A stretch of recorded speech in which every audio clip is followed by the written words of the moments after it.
Hey, what's happening, everybody? Welcome back to a special edition episode of The Strange Road. I'm your host, Mikey. As always, we got Bub, the co-host, and tonight we got Stoner in Master Control. Thank you, brother, for hanging out with us tonight, and thanks to all of you guys out there listening and watching. Appreciate the hell out of each and every one of you. We have an awesome guest tonight. We have author, paranormal investigator, I mean, so many things that you do, and speaker. You've been going around all over the place giving presentations here in the last month or so. James A. Willis, we like to call him Weird Willis. I love it. It's good to be back. Good to see you guys again. Absolutely. Yeah, man. Welcome, been a hot minute. But... Absolutely. I mean, you're on our audio versions. Your episode still, I think, is number one. Sweet. The Loveland Frogman. So, it's all me. You're like keep clicking on it, so one it's of the working. heavyweight Is that what you're saying? You're one of the heavyweight champs. Nice. Of Strange Road. Thank you again for coming back. It is my pleasure. I mean, we met you at the first Frogman Fest. The inaugural. That's right. Yes. Frogman Fest. Yep. We met a ton of amazing people. Tobias Wayland, tons of people. And you were there again at Frogman Fest this year? I was, yep. I'll be back next year, too. Absolutely. And it's growing and growing. I'm so happy for Jeff Craig and everything that's going on with that festival. It was a hell of a time. But I mean, I don't want to waste any time, man, but real quick, just let everybody know if they don't know who you are or haven't heard of your books, Weird Ohio, Weird Indiana. You've got a lot of classics in the paranormal world. Yeah.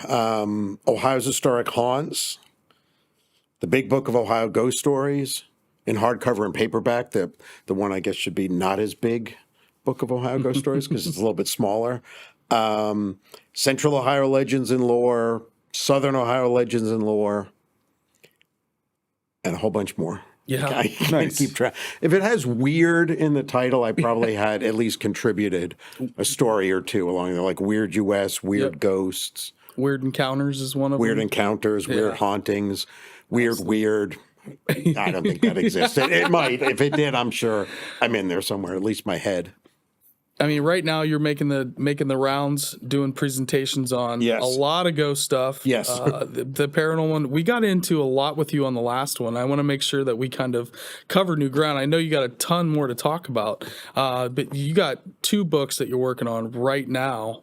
There's aren't 4, out yet? but 2 are actually like signed contracts working on. The other 2 are when I get bored of working on the other 2, I guess. But yeah, there's 2. The one that's probably coming next would be Northern Ohio Legends and Lore, and that will hit the presses, I think, the end of this year.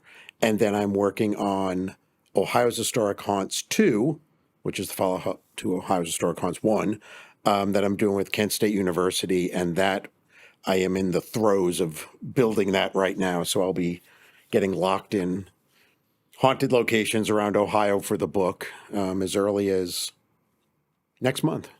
I've already been in a couple of them.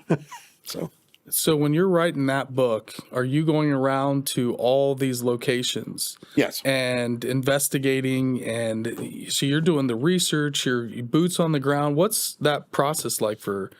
It's brutal, to be honest. It's brutal, but I think that's what made the first book so unique. Is one, it was the first time that a university of any really size, but Kent State University put out a ghost book. You know, normally they shy away from that. But the premise behind both of these books is that historic buildings, some of them over time gain a reputation as being haunted. And that if you can't, even if you can't sort of validate the haunting or prove the ghost exists, the ghost story can still work to keep actual history alive.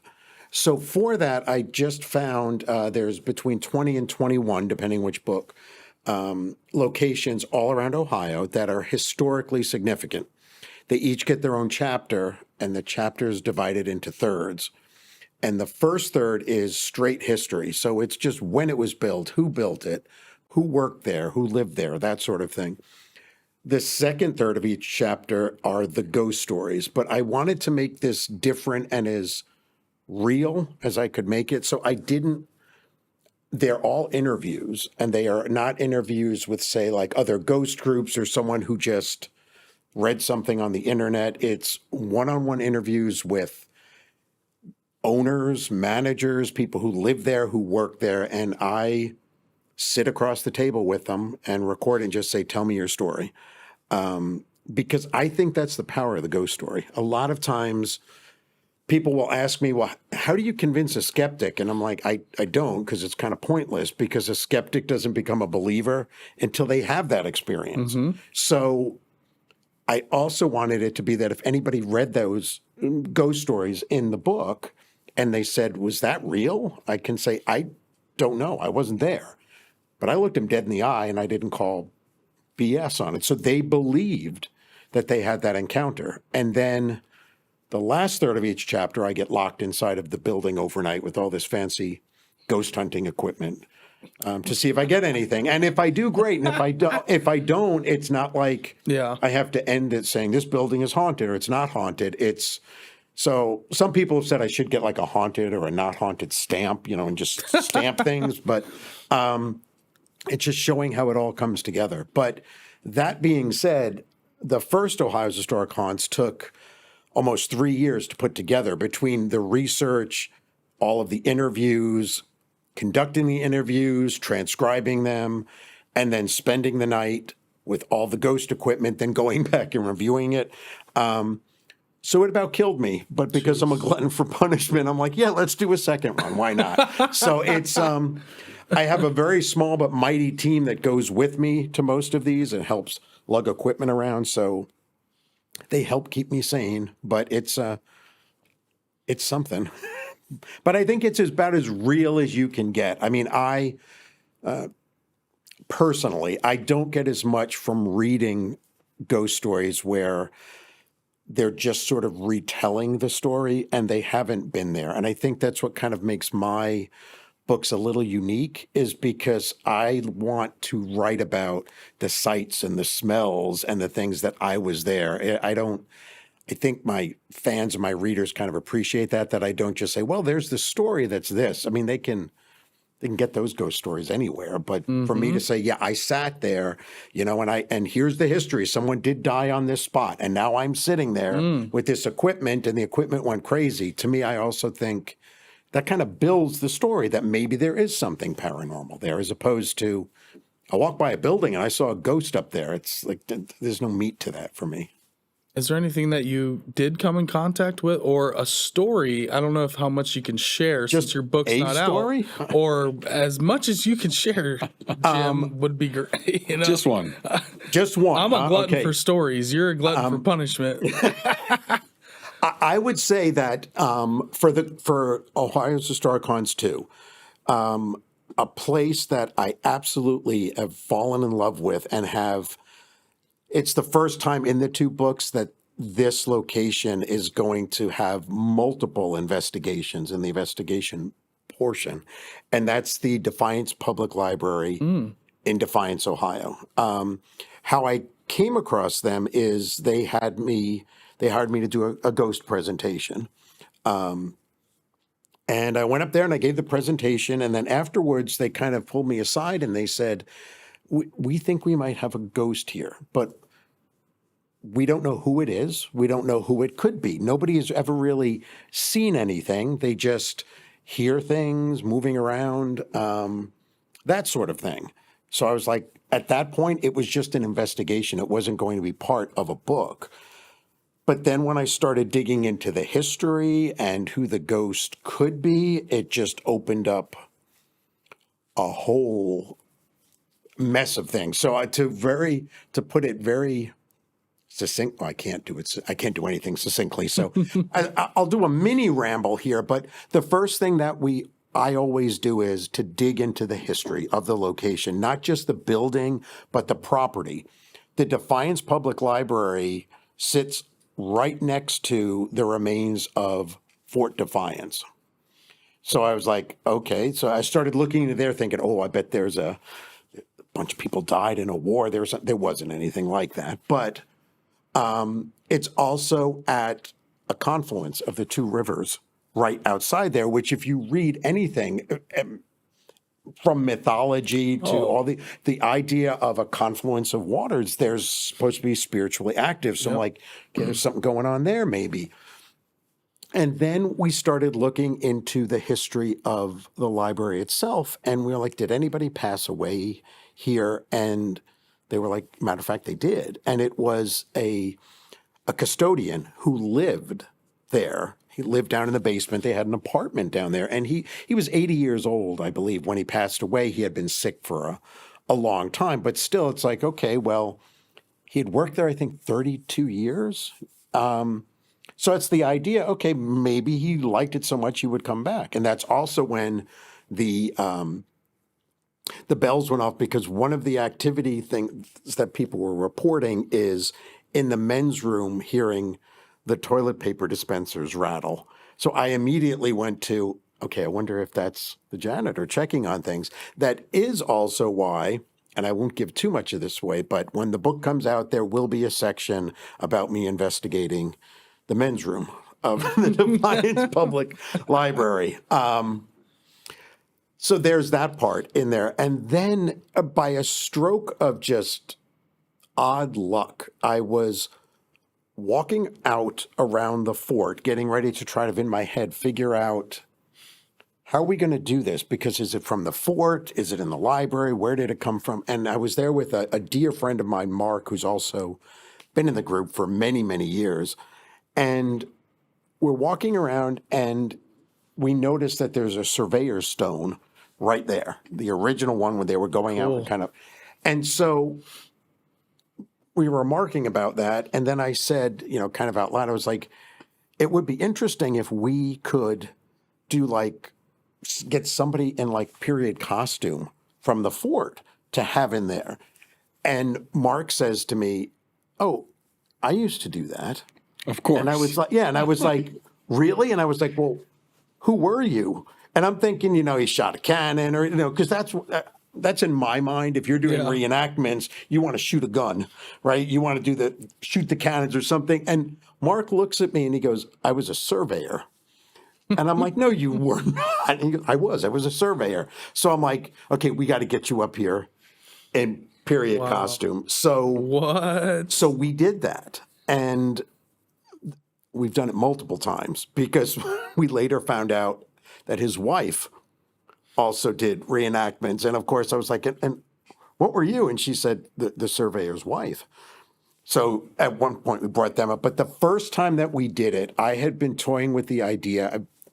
I've been doing this for years where I'm always like, what are some things that would make us more approachable to the ghosts? I watch these shows and they're running around ordering the ghost to do things. And I'm like, that's just rude. Yeah. I end up rooting for the ghosts. I'm like, get him, So I'm like, what are some things that we can do to make ourselves more presentable or make the ghosts want to hang with us?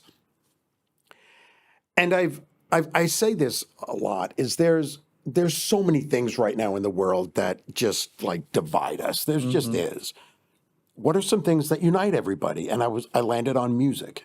Because I'm like, that, that's something, we're all on the same team when we go to a concert, Vibration. So, and so the frequency. I said, let's go ahead and let's start out at the fort, and we will have Mark in his surveyor's outfit, and I will get the old, Say Anything boombox, and we'll play military music from that period. And we did that, and now this will also be in the book, but I will tell you guys and your listeners or viewers, something to watch out for is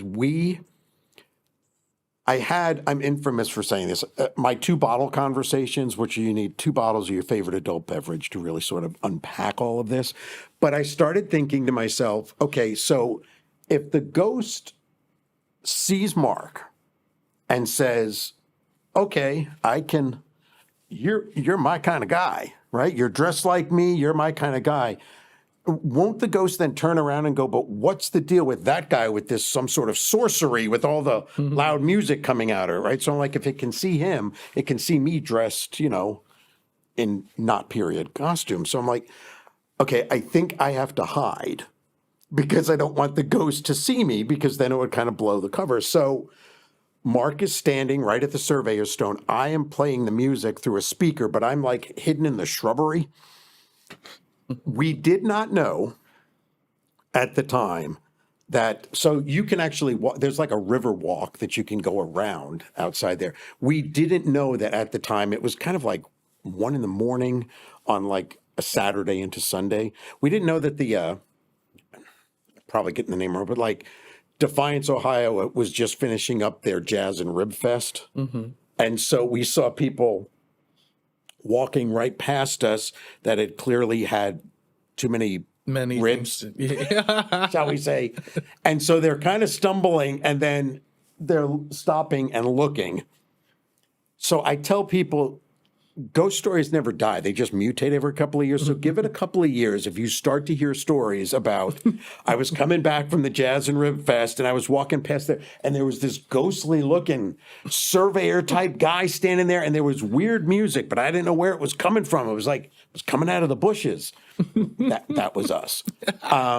Some guy that's just high out of his mind. I mean, it was crazy. Freaked him out. But we did, and I actually play this. It's my presentations. We then decided, okay, well, how can we carry through the idea of music into the library? And we found out that the librarians told us that the custodian, his grandson was Wild Bill Davison, who became like this jazz guy. And so we thought, what if we played the music? Why don't we play Wild Bill music and see if it stirs anything up? So that's what we did. Mark was actually on the ground floor and was in the storage area that would have been the janitor's apartment. And we just cranked the Wild Bill jazz music, and then we all went up to the other floor.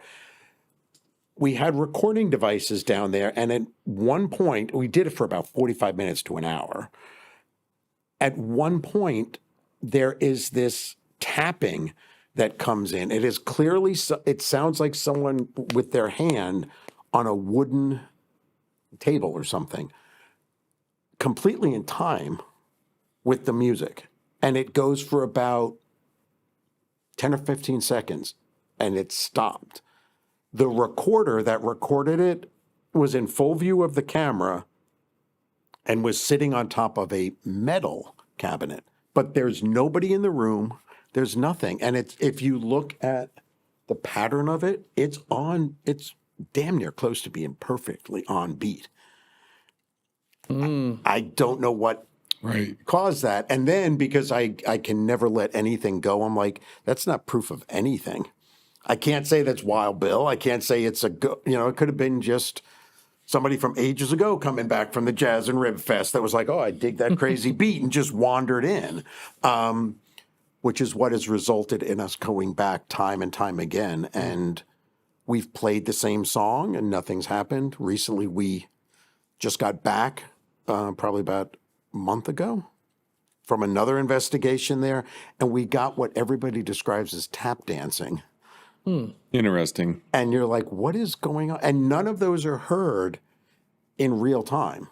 Like, we don't hear any In of the those things. recording. You hear in the playback, yeah. When we go back, yeah. And I was going to ask you earlier, you said something that was interesting with, putting your stamp of approval of haunted on it or not. And saying just now, you've been to certain places multiple times, because I think of it like if I don't like a certain restaurant the first time, I'll usually try to go back again. right. Because maybe I didn't order the right item, maybe what have you. How many times have you found it? You go somewhere thinking, "Oh, this is for sure."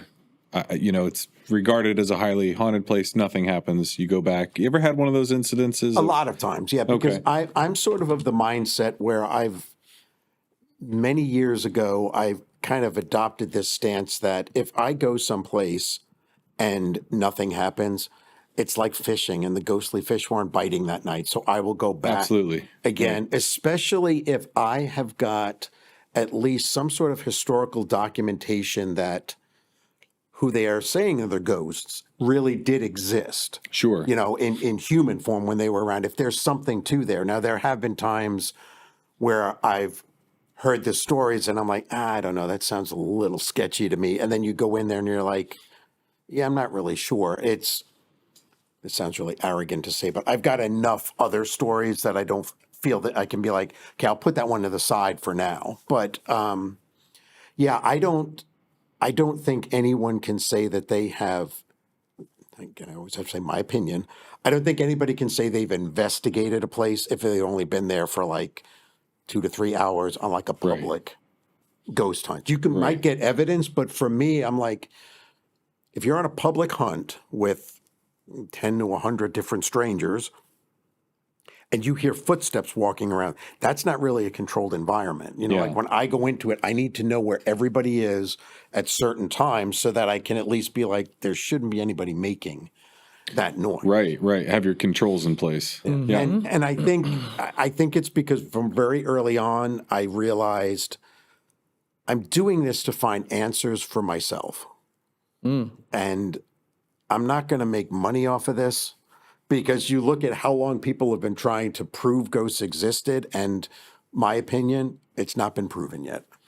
And if it was, fair point. If it had been proven, then there couldn't be people that deny ghosts exist. So I think there is a very compelling evidence for it, but for me, I want to keep going and going, and it becomes easier for me because I don't have to worry about going into a location that's being filmed or is going to be on television, because that's results driven. And a lot of times I walk away going, wasn't anything here. Let's go back next time and see what's happening. Right. Agreed. I don't think you're going to prove it with a materialist science model. I would agree with that. You know what I mean? I don't know. There's got to be some other things that we're still going to, whether it's measurement tools that aren't invented yet, technology, whatever it is, or just the simple fact that we realize that we're ourselves antenna for, and we can actually feel things and tune into things, and that part of ourselves starts to grow. I mean, and everybody has experiences, and is tapped into, whether it's other dimensions or whatever. But I just don't think with that model, I agree. And I also don't think, to your point about the equipment, I don't think that we have created the proper equipment yet to get. What I'm actually looking for is some sort of empirical data, that's something that can be like measured and hopefully replicated, but replicated in terms of, because they always say, well, the ghosts are intelligent because they can talk. And I always stumble and go, but so that means when you die, you take your voice box with you? It's like, how does that, your vocal cords? Like, I mean, it sounds really funny because it kind of is, but it's like, where are those coming from? And if it's like, well, okay, they're not really coming from a ghostly voice box. They are coming from, it's from another dimension or something. Well, okay, then how are we able to record it? Because some people will say, well, you need to use this recorder or this type of recorder, or you got to get down into the infrasound. That's another path you can go down to try to figure it out. But infrasound is interesting. I've been learning a little bit about that.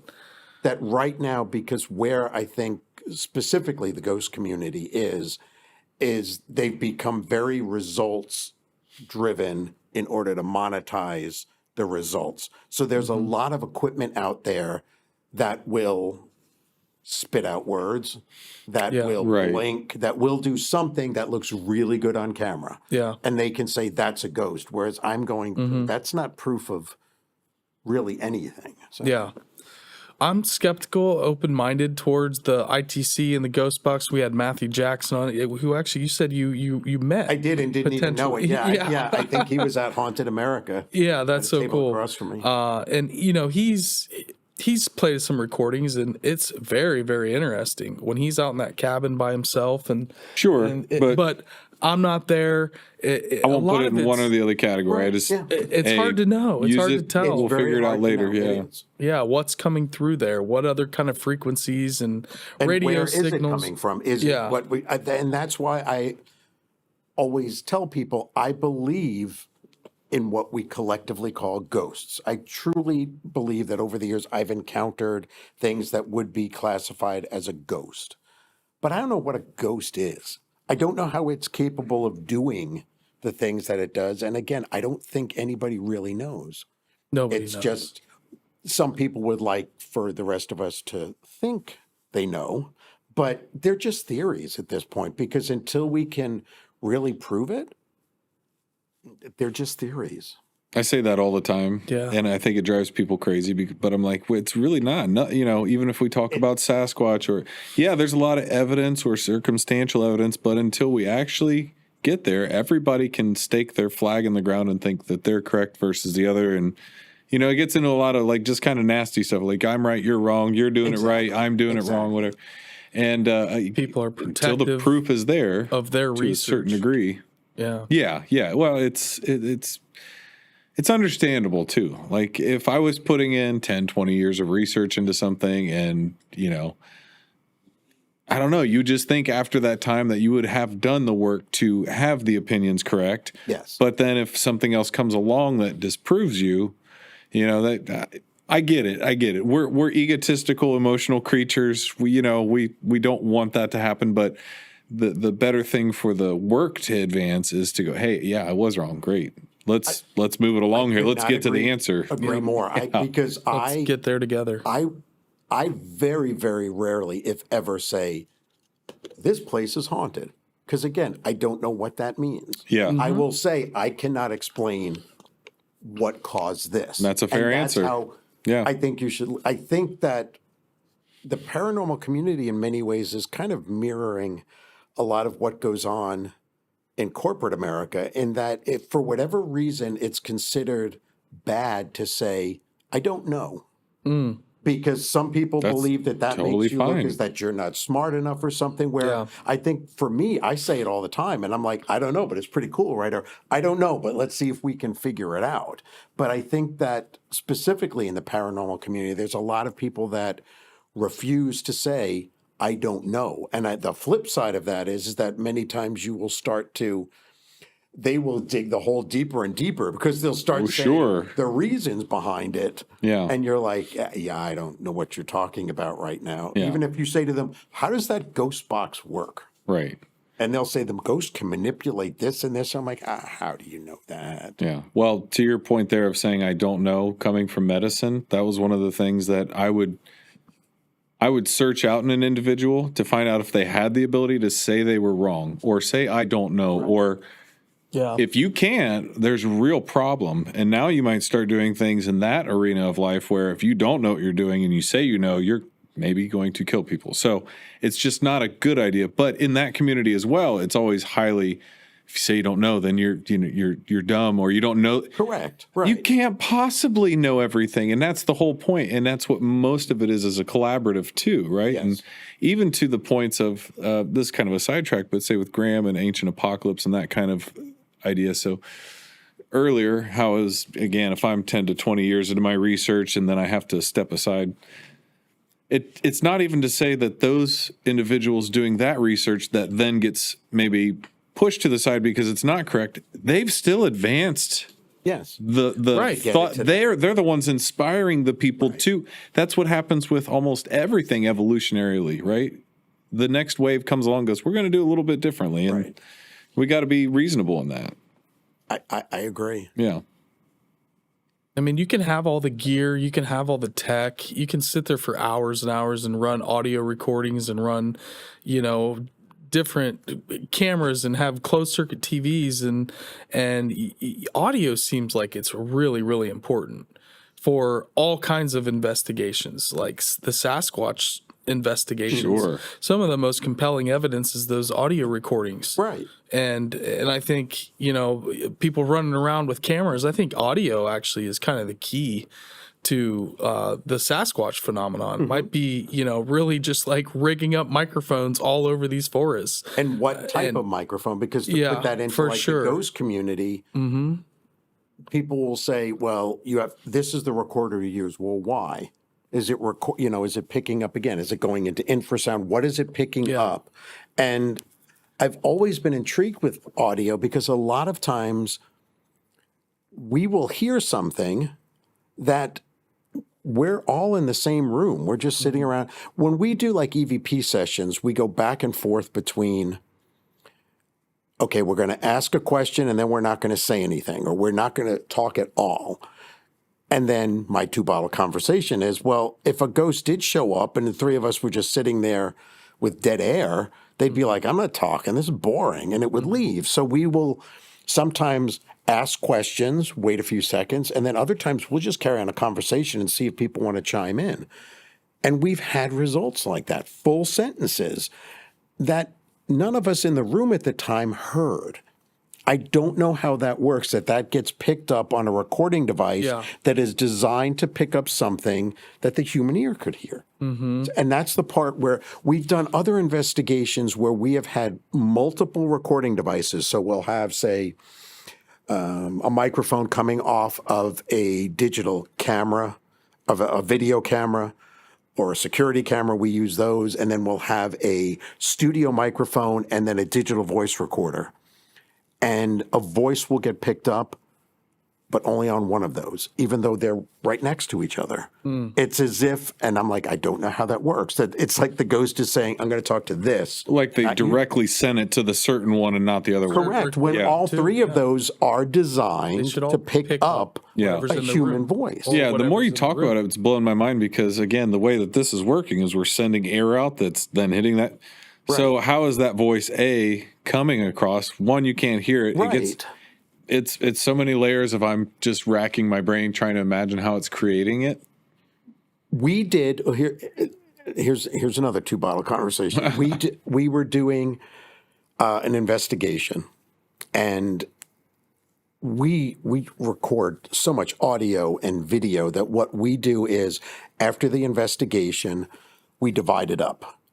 And a lot of times people that are reviewing the audio or the video weren't even there. But once a month, we all meet at my house for 3 hours on a Sunday, and we all put forth the different audio and video that we can't explain. And then we all politely fight because the group is filled with total skeptics to true believers. What I'm looking for is at the end of the fun arguments, we say, we don't know what that is. We were doing an investigation, and I somehow managed to be reviewing this one piece of audio from a studio microphone. And at one point, I'm just kind of listening to it, doing other things. I hear me right up on the mic whispering, I won't whisper here, no, what's it set on? And then the microphone shut off. And I was like, well, thank goodness I reviewed that because I just broke one of my main rules, which is don't whisper on an investigation because you don't use the vocal cords and it's harder to see who it is. So I just checked it off by a stroke of just pure luck. Mark also reviewed that one. He shouldn't have, but somehow there was a mix-up. I have to ask him as to how he ended up with it. But so we're having our meeting and we're all putting forth the different things from it. And he presents that. And I'm like, okay, I get it. It was me, fearless leader, and I was whispering and broke my own rule. And he's like, it's not you. And I'm like, it is me. And everybody in the group is like, it's clearly him. All right. And I'm like, yeah, go ahead, make fun of me and stuff. And Mark goes, it's not you. You weren't in the building. And I wasn't. And the camera, the video camera that was there, there's nobody in front of that microphone. Going back and listening to it, you don't hear anybody walk up on that microphone. You look at the voice pattern, because then I whispered into the same studio microphone, but in a controlled setting, right up against it, I whispered, no, what's it set on? Then I backed up 6 foot and whispered again, and 12 foot and did it again. And then I spoke it using my vocal cords, and we compared it all. They're similar, but it's not coming from the same source. And then it becomes weird where after me or whoever said, no, what's it set on? The mixer shut down. How are those connected? and again, you're getting into, I wasn't in the building. I was actually outside getting stuff out of my car. When you hear that, hardware will fail. You'll lose power. Yes. You'll lose phantom power to microphones. Camera batteries die. Yeah, and I don't, and it's just odd to me because there's so many things that are going on with that. Speaking of things with the mixer, we use a Korg. It's an 8-track mixer that we put in all the mics into. At the Defiance Library, what we normally do is we'll set up on any investigation, we set up all the equipment, we take baseline readings, and then we go to dinner. We lock the building off so that we have about an hour and a half of nobody in the building to kind of just hear what the normal noises are and those sort of things. Sure. We came back from dinner at the Defiance Library, and the mixer it was still on, but it was just like locked, and it's got an internal hard drive. So we thought, okay, I don't know, it just flunked out. We got to replace the hard drive. We shut it off and we put it back on, and it had recorded something, but then it shut down. So we sent it back to Korg, and we were like, what happened? It came back and they said it was an error, and the fault was due to either the mixer itself or what it was on violently being shaken when it was trying to basically, finalize the recording. It was on a concrete desktop. It didn't move at all. And I was like, well, how, are you talking about just like a tile? And they were like, no, you had to shake it. Like the old digital cameras where it'd be like, don't move or do anything like that. You had to wait for it. But they were saying it had to be like violently shaken. And have you used this before? The piece of equipment? Yeah. It's done it one other time. And it was the same error thing. But we've had it for probably about 8 or 10 years, if not longer. And it's never done the same thing before. Yeah. Wow. Just curious. Yeah. Some of those troubleshooting things that, again, I'm always the skeptic. I really kind of like hammer them down. But again, there are two just unexplainable things that And again, I'm like, is that ghostly or is it just something weird? Because again, if they had said, it was caused because somebody bumped it and it wasn't able to finalize the recording or something like that, I'd be like, okay, well, maybe it was uneven and it kind of flopped up or something. But they were saying that, no, it was violently shaking. Yeah. And I'm like, so somebody put some work into that. Yeah, if it powers off, it won't finalize the recording. Correct. It won't wrap the things just don't make sense. We've had so many odd audio type of things that when you try to look at it, it just doesn't make sense. We've even done experiments where we've taken every audio recording device that I own. At one point, many years ago, my old reel-to-reel still worked, and we used that.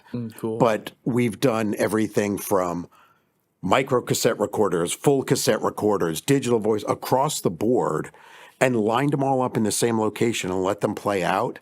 And by and large, they will still record the same thing. And if there was a creak on some of the older equipment, it gets a bit more distorted. The quality's not as good, but it still picks things up. But we've had other times where none of them are picking up anything, any sort of noise, and then one recorder, and it's never the same one, picks up something that you're like, what is that, and where is it coming from, and why is it only on that one device when they're just sitting on the same table or they're on the same floor? I think there's something to that, but again, going back to what we were talking about, I don't think we've gotten the right recipe yet. I don't think we've gotten, you should be recording it in this area, you should be using this type of video camera, you should be using this sort of device to try to measure things, because in that regard, we use a Veneer Lab Pro when we're trying to get temperature and electrical charges, static electricity, and all it is, it's designed for high school science experiments. It's a data logger that you can plug into 6 to 8 different sort of remote sensors. And so it will record every half second.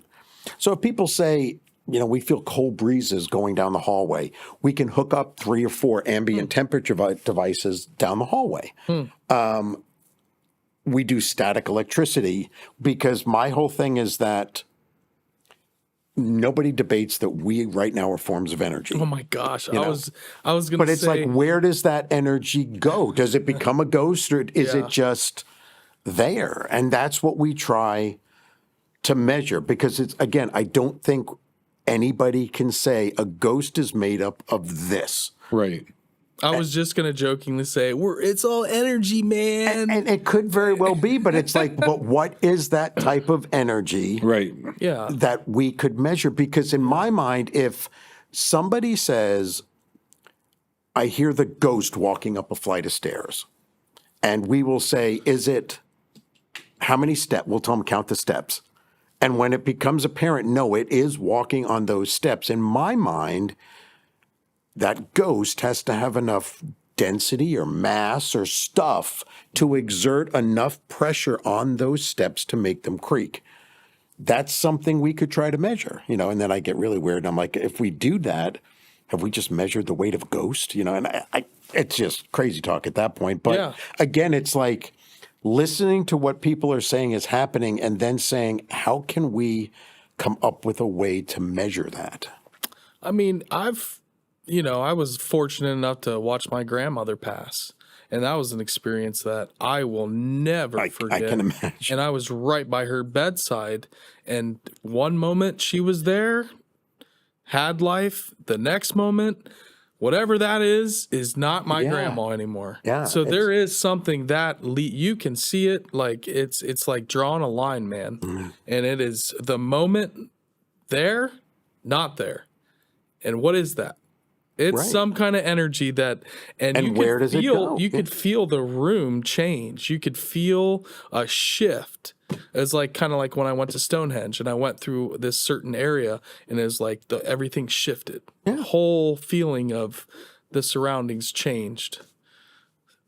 Yeah, I mean, if you think of it know. along those lines, I think there's something to that. Is that I think that is the type of energy, if you will, that some psychics pick up on. I mean, the example I always give is I think that we are all psychic to a certain extent in that you will go into a room of strangers and just be like, no, I don't like that guy. Yeah. And you're like, well, why? You don't know him. You've never met him. Yeah. You know, he's dressed normal. Looks like Dahmer. I get a weird vibe off of him. Yeah. Now the Dahmer thing would be a good valid reason, you know, but it's the idea you're picking up on Dahmer, something that's not really tangible. Yeah. Yeah. I think it's intuition. I think that is psychic to a lower degree, but I think it's picking up on that energy or that's something that's not tangible. Now, whether or not that energy is a ghost and can actually pick up things and move them around, you know, I don't know, but that's what the mystery is, and that's what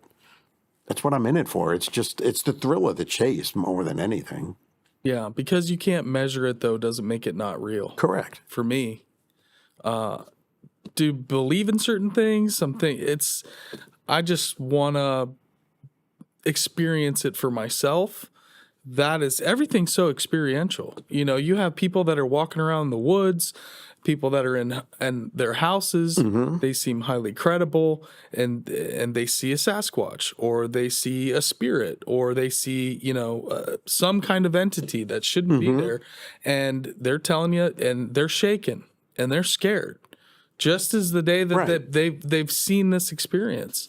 And until you have that experience, You're not going how to do go to the you other side. prove that Right. that person, you weren't there, no one else was there? Maybe there's somebody that can verify their story, but it doesn't. I want it to be real. I want it all to be real. Sure. Aliens, And Bigfoot. if you experienced it, it was real. Even if that person believes it was a Sasquatch, but it was actually something they misidentified. It doesn't change that they had that experience. I think the trap people often fall into is, I wish ghosts did things on command all the time. And they do, depending where you're watching. But more often than not, it's the same thing. Sasquatch is not going to do things on command, you know? If anything, they're going to run away. And so I think what happens is that where it's presented in popular culture that ghosts are everywhere, this happens all the time, you're going to go anywhere and you're going to have this encounter. I think that does two bad things. One is I think it gives fodder for the skeptics because they're like, really? Yeah, that's ridiculous. But what I've encountered, which is the part that I really take issue with, is I've met so many people that will tell me, I think I had this ghostly encounter, but it wasn't really anything major. And then they tell me the story, and it is just mind-blowing. But because most of them, if they think they're experiencing something, will go turn on the television, and they see these things where, you know, the ghosts are coming through windows and like yanking them out in other dimensions, that they believe their story can't be a ghost because it's not at that level. And It's not Hollywood. Hollywood. yeah. And then I get annoyed with popular culture because of that, because it's like, look at all of these stories we couldn't be losing because, I mean, I find some of these shows entertaining, but where I cross the line is I'm like, but in the beginning I was like, I would laugh at them. I used to love the old show out of England, Most Haunted, because that was just so over the top and ridiculous. I used to laugh and laugh, and then I was like, wait, people think this is real. Yeah, like Insidious. Yeah. And Nun. But if they did things like that's that, based off of Lorraine Warren and two actually historically real people. All those movies are based off of the Warrens. yeah, but based is loosely based. Is Very loosely based. I mean, my favorite is Annabelle, which is the real doll's a Raggedy Ann doll. Yeah. It's not. They make it like a creepy porcelain. Yeah, exactly. Yeah. So I get it, but it's kind of taking away from the real stories, if you will. And it also becomes a thing where we're now getting back to where we were when I first got into this many years ago, which is people who are having these encounters are not saying anything because they're afraid of the ridicule. Yeah. You know, for a while there, it was cool. It was all the rage, and everybody, when I first started doing this, if I got contacted by people that lived in a house they thought there was a ghost in, they just wanted to know they weren't losing it. If we came in and we said it's you have mice, or you have bad pipes or something like that, they were okay with that. Sure. It was that we said, you're not losing it. You really were hearing that. Then it was cool to have a ghost, and they wanted us to come out just to validate it, that they had a ghost. And some would get annoyed when we're like, yeah, there's not really a ghost or anything weird here. Right. It's now kind of going back to people who do contact us are like, you're not putting this on the website, are you? You're not putting it, and it's like, people are kind of that's tired interesting. Of it. Yeah, it's kind of going full circle again. Well, it started really blowing up in the early 2000s. It did. When all those ghost hunting shows on A&E. Yeah. What was the big one? You had the guy that was in Paranormal U, and then you had the main show with the bald-headed guy. The Ghost Hunters, Yes, Ghost Hunters. And that was where I give a talk on this because people who aren't in the field of paranormal research are fascinated by this, because if you look at the progression of those shows. They never got anything. No. But what happened was it got to the point, because when you had all those shows that were beginning, and even the early days of TAPS or Ghost Hunters, when people ask me, they're like, were there any shows out there that were, quote unquote, real? And I say, go watch the first season of Ghost Hunters, because they have episodes where they drive all across the country and they don't find anything. Yeah. And there was even one, I don't remember where they went, but it was a private residence, and they drive all the way out there. They go back, they're looking at all the evidence, and they're like, there's nothing here. And then there is a conversation between the two of them. I'm paraphrasing this, but it's like, I can't drive all the way back out there. My wife's already pissed at me because I went out there the first time. What do you say we just call them up and say we didn't get anything? And they do. And I'm like, that's real. Yeah. But what happened is that show, when you have a show called any kind of hunters, ghost hunters, UFO hunters, eventually your audience is going to want you to catch something. Yeah. And when it first came out, it was more like, oh, wait, there's people out there that really do that. And it was interesting because it was like, how does that work? And in the beginning, that show did so much for my work because it was raising awareness. Yeah. But then people got bored, and then Ghost Adventures came along. Yeah. And that was when the ghosts started becoming dangerous. Yeah. Because that was how to differentiate yourself. And it was because, look at me. And that was when all of the shows started looking like they were 80s hair metal bands. They all had the matching black shirts and the tattoos. And they would, because it was like, we're going to go in there. We're going to like go a holy war. Yeah, exactly. and then when that got crosses. stale, now there's like when ghosts attack. And there's just like all of these things where I'm like, that's not real. But if you want to separate yourself from the pack, you've got to up the ante. Like I honestly tell people, I don't know when ghosts made that turn to where they were supposed to get us. You know, where they were. I get being scared of ghosts because it's fear of the unknown, but being afraid that I'm going to go into a location where something is going to like gut punch me and do these things. There was one show that I saw where a guy claimed he was like shot by a ghost using I don't know, is it a psychic bullet? I don't know what it was, but it supposedly sent him to the hospital. And I'm like, yeah, dude, you're not going to be able to live that down. I mean, no, come on now. That's forever. Like, that's on the internet. it's forever. Yeah, that's in the archive machine, the Wayback Machine. Oh my God. What are some of the lores and legends? I know you're working on the Northern Ohio. Northern Ohio. And interestingly enough, so with that Legends and Lore series, we'll call it, I mean, that came about in that History Press contacted me and they said, we want to do a book that's on legends and lore in Ohio. And I'm like, that's not going to fit in a book. And then they said, could you do it in 3? And I was like, I guess.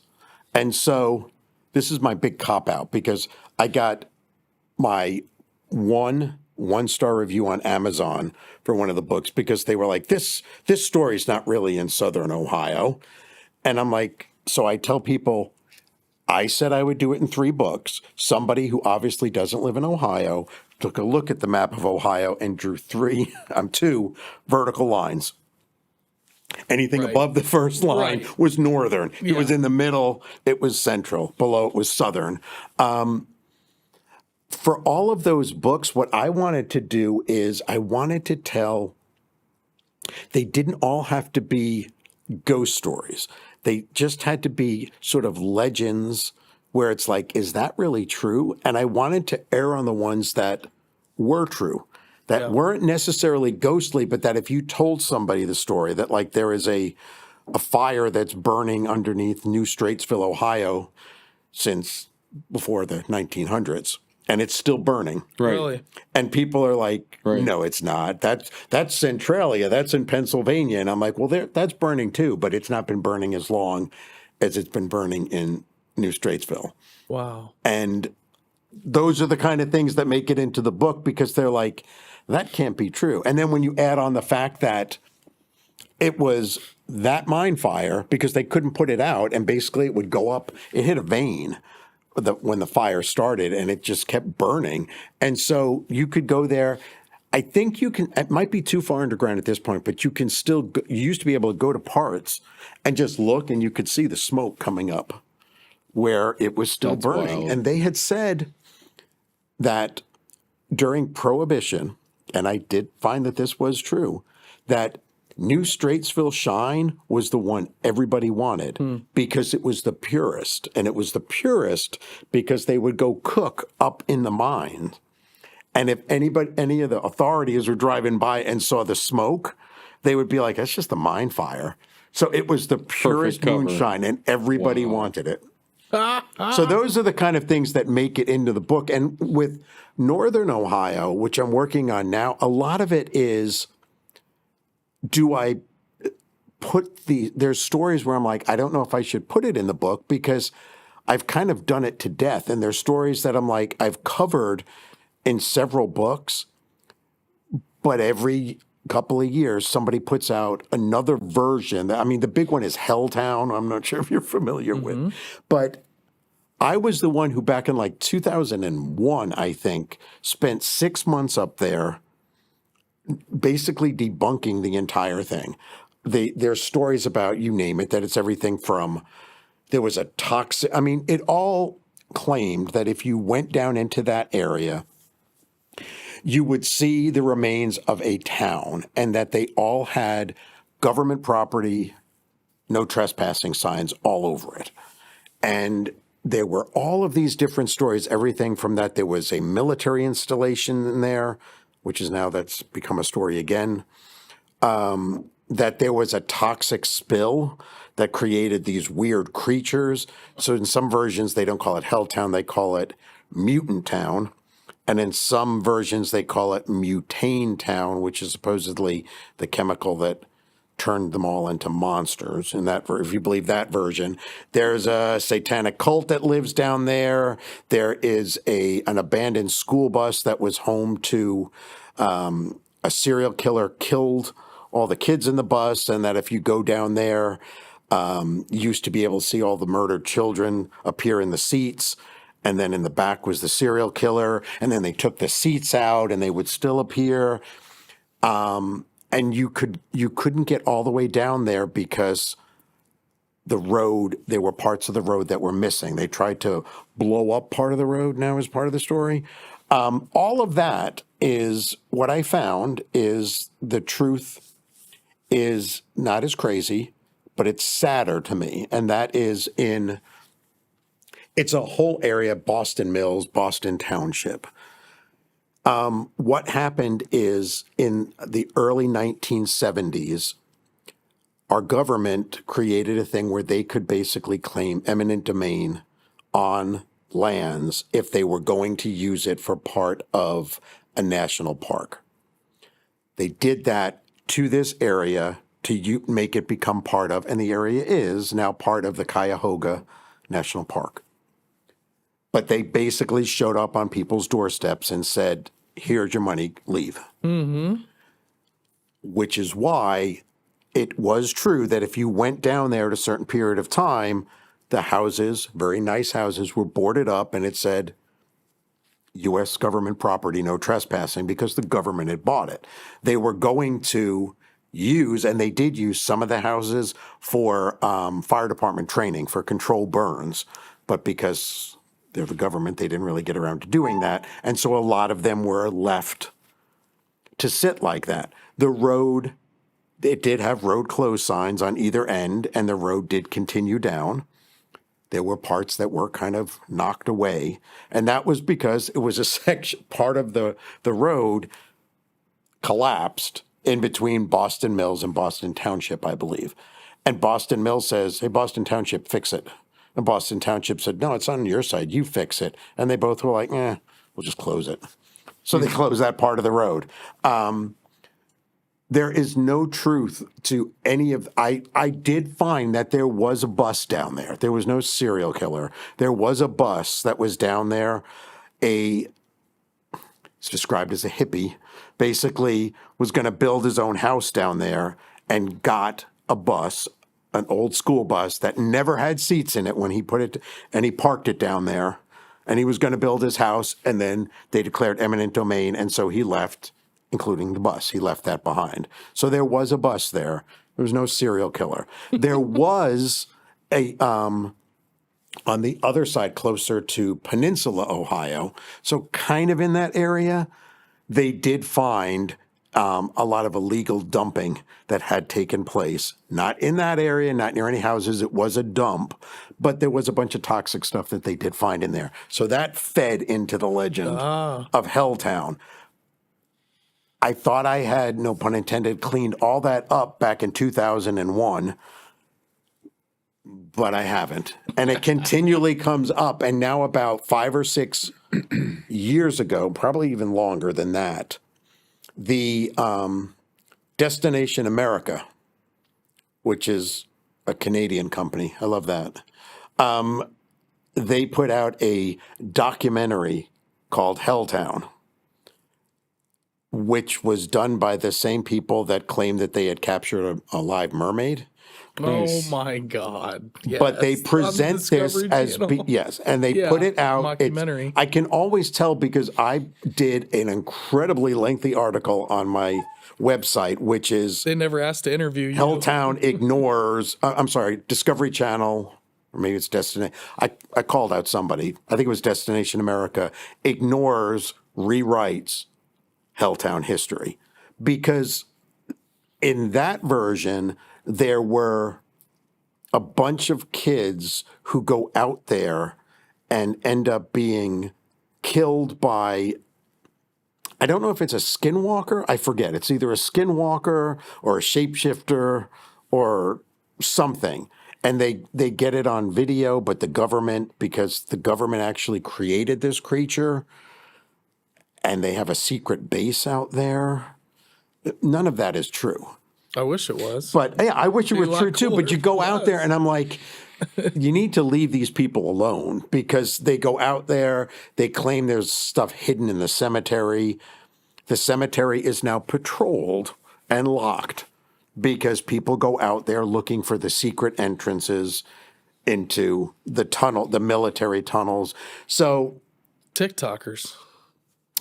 it is, They're out there and getting it's after it. funny because none of them like me, because I'm like, it's not true. Stop it. The few people that were allowed to stay there, I've really gotten annoyed, and they were angry years ago, decades ago, when I went up there saying, like, can you tell me anything about Helltown? They were angry then. Yeah. They're really, really angry now about waking up to people walking through their property. It's like they've suffered enough. Leave them alone. poor It's people.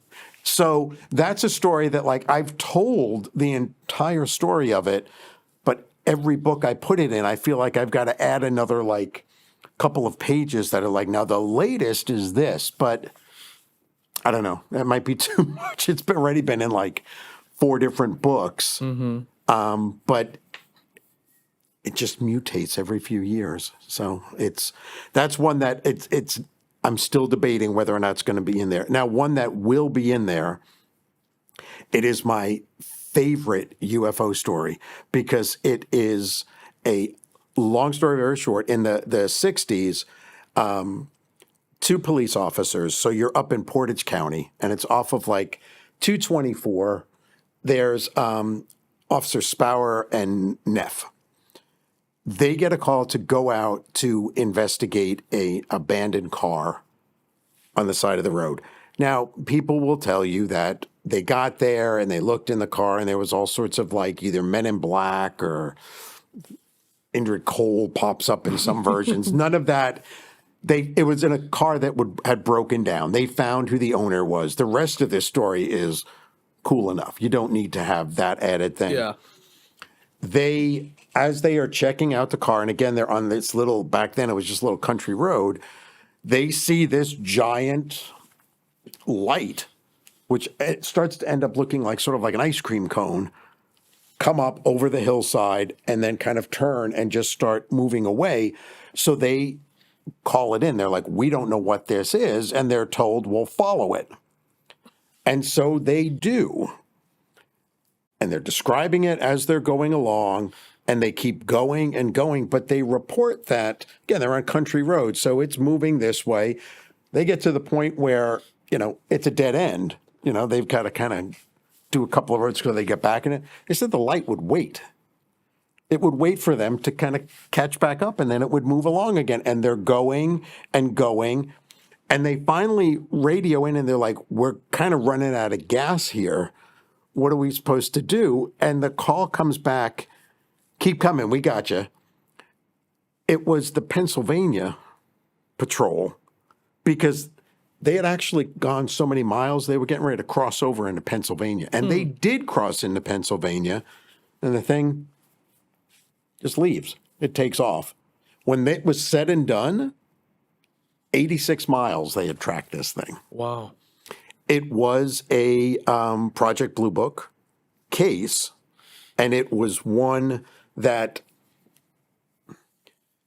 depending who you actually talk to, but it was one of the cases where Hynek felt pressured to come up with a rational explanation. And I believe the official explanation was, I could have the planet wrong, but they were chasing Venus, I believe, or they were chasing a planet. Yeah. It was something that Spower, tragically was just ridiculed beyond belief. And he kind of, Oh man. he had a really hard end of his life because of this. And Hynek in his later things said he always felt bad about that because he did not think that's what it was, but he felt pressure to say that. But the reason I like to include it is 86 miles that you're tracking this thing. I mean, you would think that maybe, I don't know, maybe by the first 20 miles, you'd be like, wait, that's a planet, if that's what it was. Right. But a fascinating side note is that when that hit the news and was all over in the newspapers, there was a guy who was from Ohio who was actually out in California. He was going to be a famous director, he thought. And he's reading this and he reads about this UFO chase and he's like, I'm from Ohio. That would make a pretty good movie. That was Steven Spielberg. Nice. The opening scene in Close Encounters of the Third Kind is based off of that UFO chase. That's He cool. switched it up a little bit because in the real life thing, it went from Ohio into Pennsylvania. In the movie, it goes from Indiana into Ohio. Yeah. But that whole scene, right down to the little kid, when he sees it, when he sees the one that looks like ice cream cone, he yells out ice cream. That was all based on that Northern Ohio. I call it the Great UFO Chase, but it was all based That's cool. off of that. Wow, what a great story. Yeah, so those are the things where I'm like, what the heck were they chasing? You have police officers that, again, I don't think they misidentified it as a planet, but maybe, you could say that it was, I don't know, military. It was just some top secret thing they were starting to fly around or what have you. But the idea that these guys would know if it was a planet that they were actually chasing, especially after that long a distance, they thought that it was something unexplained. And it might not, technically, I guess it was a UFO because it did appear to be flying and they didn't identify it. But I think that builds credibility because you have them coming forward. It also, I think, shows that a lot of people, I hear this a lot, doesn't matter if it's ghosts, UFOs, if it goes public, I've interviewed a lot of people that are like, I wish I never saw it. I wish I never said anything. And if you look at things like Mothman or, the first witnesses, they were just hanging out at this old TNT thing and stuff. And, they're young and they're like, wow, that looks like a 6-foot tall thing with glowing red eyes and wings. We should go to the police station. If I'm in that car, I'm like, yeah, I'll drop you off, but I'm not going to go into the police station. Yeah. But that's what they did. People back then, they reported things or if you get freaked out and you think you're in danger, I don't know if we would have went to the police. I don't know. Right. But it's hard to say. But if you're with a group of people, it's normal for somebody to be like, no, I'm not going to do that and stuff. Yeah. But for people to see something that, to your point, scared them so much that they were in danger of something, they felt the need to go to the authorities. Yeah. That, I think, builds credibility that they did in their heart believe they saw something abnormal or something that should not be, I guess you could say. I think that, the initial frogman sightings that I found that is not a frog, and it's not a frogman, but did have a magic wand, that guy who saw that drove in the middle of the night, drove to the home of the police chief and knocked on his door saying, I don't know what those 3 things are out there. You have to help me. You don't do that if you think, maybe I had one too many or, a little too long of a toke, shall we say, or something like that. You're not going to go bang on the police chief's door in the middle of the night and be like, come check this out. It's got a magic wand or something. You're not going to do that. You would look like a complete maniac. Yeah. And you would be concerned about being ridiculed by your neighbors and or getting cuffed and hauled off somewhere. Yeah, hey, you woke me up in the middle of the night. You're going to jail. I was in my nightshirt and you woke me up. What are you doing? You talked about skinwalkers kind of earlier, not that it was like a true recount or telling, but with Helltown and maybe, that kind of being inserted there. But have you ever had any interaction with anybody that's ever had a skinwalker story? Just going off that vibe, because we're not really brought up with a lot of lore. We tell ghost stories as kids, but I think more in the Native American tradition, there's even more of like, oh yeah, that's real. Yeah, we know about these spirits. We know about, interacting with it as if it's always been there and they're very familiar with it. I wonder if you've ever come across anybody that's had I have, compelling- and it doesn't matter what kind of creature you're talking about. You will find a lot of cultures that their belief in it is, it's like, oh yeah, you didn't know about that. I think now Right. that as we've kind of gone into more modern times and the internet and all of that, those stories spread a lot faster. Yeah. As back and then, where a lot of like skinwalkers specifically, that was within specific cultures. Right. I spent a lot of time, which I've found fascinating, is when all of a sudden the chupacabra, that was all over the place. That chupacabra, 90s. that when those stories first started coming out, where the chupacabra originated from and what it was kind of like a 30-mile stretch where the story changed. If you were talking about a chupacabra in Texas, around in that area, it was like a dog, basically. It was like a rabid dog-looking sort of thing. But if you went all the way down to Puerto Rico, which is where the original chupacabra stories began, that is more of it's up on two legs. It is still a goat sucker, but in some versions, they've attached what the chupacabra is that it's a U.S. government experiment gone awry. Oh, wow. That is, and they will even tell you, I don't remember the military base, but there is a U.S. base there, that they say that they were trying to make this sort of creature. They took an actual chupacabra and they tried to make it gave it armor and doing things like that. So you get all of these bizarre stories about this metal plated version of a chupacabra. That's kind of like a metazoo creature. Yeah. But the original, but if you look at the original goat sucker chupacabra in Puerto Rico, it's on two legs and almost has an alien-like look to it. Whereas in Texas, it's like a it's dog. on all fours and it's a dog. Interesting. And it's I think a lot of that also spreads within our own culture in the United States, because I think a lot of when Defiance, Ohio had werewolf sightings in the 1970s. Wow. Defiance Dogman. Yeah, and that's where it's is it You the think there's same? validity Is to it the that? same creature? I've yet to speak with anybody who I think really encountered the Dogman version to say but I'm what's really the difference? Is this a Chupacabra, Texas, Puerto Rico variation? Because when the sightings in the early 70s, those are interesting because the original sightings, if you read what is being reported, it's a guy. It's a guy. He attacks people, not during a full moon, but he attacks people down at the railroad station. They're railroad workers that are doing, and this guy jumps out.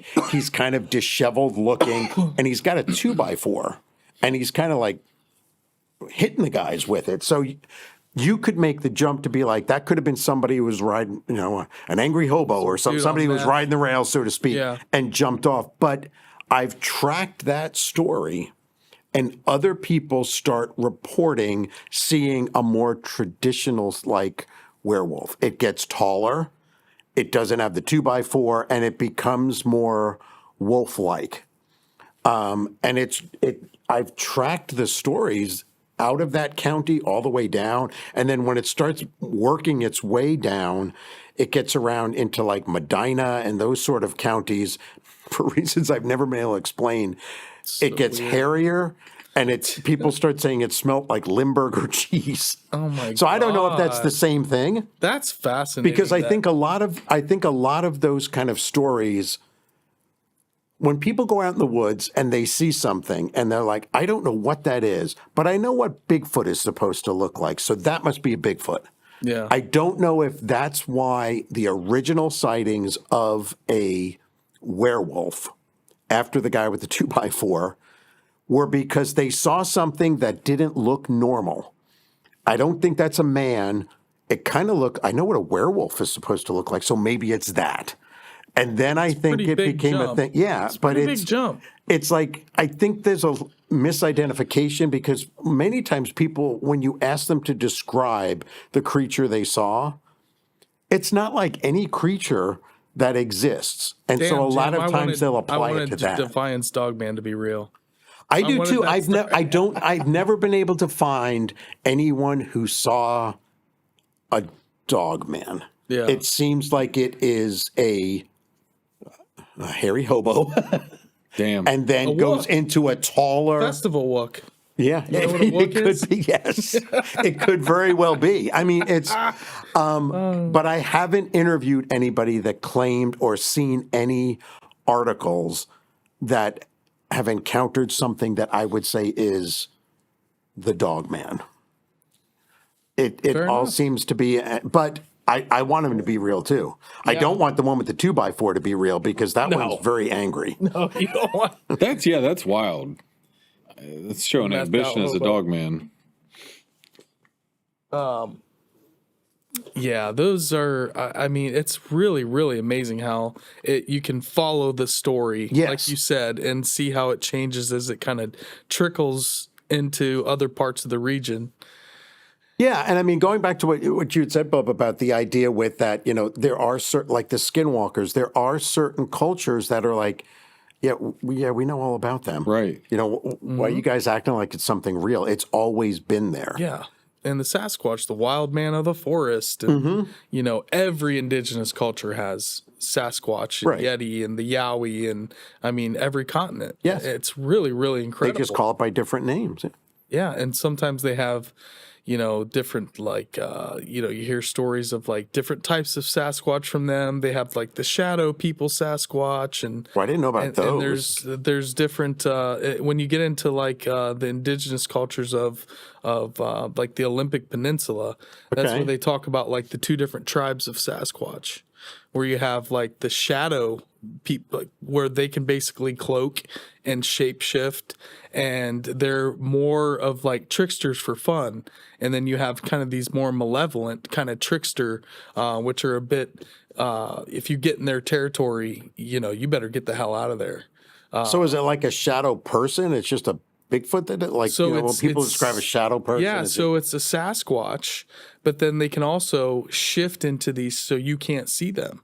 So you'll just see like their shadows, and they play tricks on people. That's trippy. Yeah, That's trippy. Well, they like go interdimensional basically on you. But they're, the people of the forest, but they have these kind of abilities to where they can just, if they don't want you to see them, you're not going to see them. And the only way that you can see them is sometimes you'll see glimpses of their shadow going through the forest. Wow. And they go it's so wide of like the powers and abilities with these stories, based off culture. So I can see with that, just based off of the different stories of Native American indigenous legends of just that one, just Sasquatch, and how by region, it changes. I also think to that end, I think that we do a lot of, when you look back at sort of the origin stories of a lot of these stories are coming from cultures and people that lived out in nature. So they knew a lot more about it. Now it's like most of our days, the vast majority, waking and sleeping, it's inside. Yeah. Looking at screens, and it's not until you spend a lot of time outside when you kind of like sort of feel like you're more in sync with it out there, and so I think there's a lot of stuff that's out there in the woods, deep down in the ocean. I don't even get me started on that. I think I think that's where the aliens are really hiding. Yeah, I do too. I think that's where the bases are. And it's why you see all the USOs and the transmedium ships that you hear about. Which is, to that point, that's another story that's going into Northern Ohio legends and lore. It's another unidentified thing where there were lights, and they're the Lake Erie lights that go down into it. I mean, there's reports. There's a base down there. There's something down there, and there are two. I've always found it interesting where it started with Mothman when I started being like, I wonder if there's a Actually, I take that back. It started with when I was in the Hudson Valley when I was growing up, because there were all sorts of sightings of these UFOs and giant crafts that, I mean, I saw twice. But in one famous incident, I guess you could call it, a craft went over the top of a nuclear reactor and the reactor shut down, which caused all sorts of different sorts of panicking to take place. And then it moved away and it came back on. Everything was fine. There's a famous thing about one of the security guards just starts trying to shoot at it, which I'm like, I'm not really sure what you were going to do with that. But that's what made me start thinking, why are they attracted to that? Is there an attraction between these craft and nuclear reactors? Down in Point Pleasant, if you're going out to where the original sightings were, you turn at the nuclear power plant and you go back that way. It's hard to miss. There's 3 nuclear reactors in Ohio. 2 of them are right on Lake Erie.